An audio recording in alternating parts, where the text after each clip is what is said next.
एक बहुत अच्छा आपको एग्जाम्पल देता हूँ।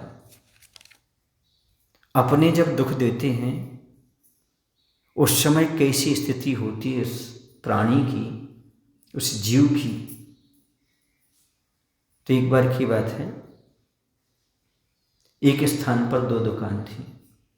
इस तरफ सुनार की दुकान थी, सुनार समझते हो, सोने चांदी वाले की। इस तरफ लोहार की दुकान थी, लोहा बनाने वाले की। और दोनों के यहाँ काम चलता था। यहाँ सोने की भी तपाई और पटाई होती थी और यहाँ पर लोहे की भी तपाई और पटाई होती थी। लेकिन आपको पता है, जब सोने की पटाई होती जब आवाज़ नहीं आती, लेकिन जब लोहा पड़ता है तब।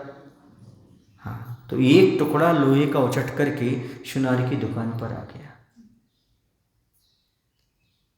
तो उस सोने ने पूछा लोहे के टुकड़े से कि पिटाई तो मेरी भी होती है और पिटाई तो तुम्हारी भी होती है, पर मैं आवाज़ नहीं करता, तुम इतना आवाज़ क्यों करते हो?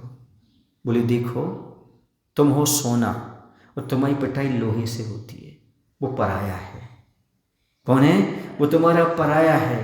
पराया मारता तो इतना कष्ट नहीं होता। मैं लोहा हूँ और लोहे का हथौड़ा होता है, जब अपने को अपना मारता है तब कितना दुख होता है, आपको क्या पता है?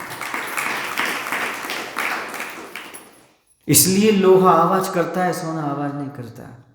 दूसरा पिटाई करे, दूसरा मारे तो उतनी तकलीफ नहीं होती जितना जिसके भरोसे हैं वो पिटाई करे उतना दुख होता है। इसी प्रकार से वर्तमान में सोने का दुख किसी को नहीं है, लोहे का दुख बहुत से लोगों को है। अपने ही अपने को मारते हैं। जिन्हें सब कुछ दिया वो अब कुछ देने के लिए तैयार नहीं होते। जिन्हें गोद में खिलाया अब वो घर में रखने के लिए तैयार नहीं होते। जिन्हें बोलना सिखाया है वो अब चुप रहना सिखाते हैं। तो उन माताओं को कितना तकलीफ होती है, वही इस चीज़ को जानते हैं। इसी का नाम संसार है। समझ आ रहा है आपको? हाँ, तो बहुत खतरनाक दुख है, अपनों का दुख। और कह रहे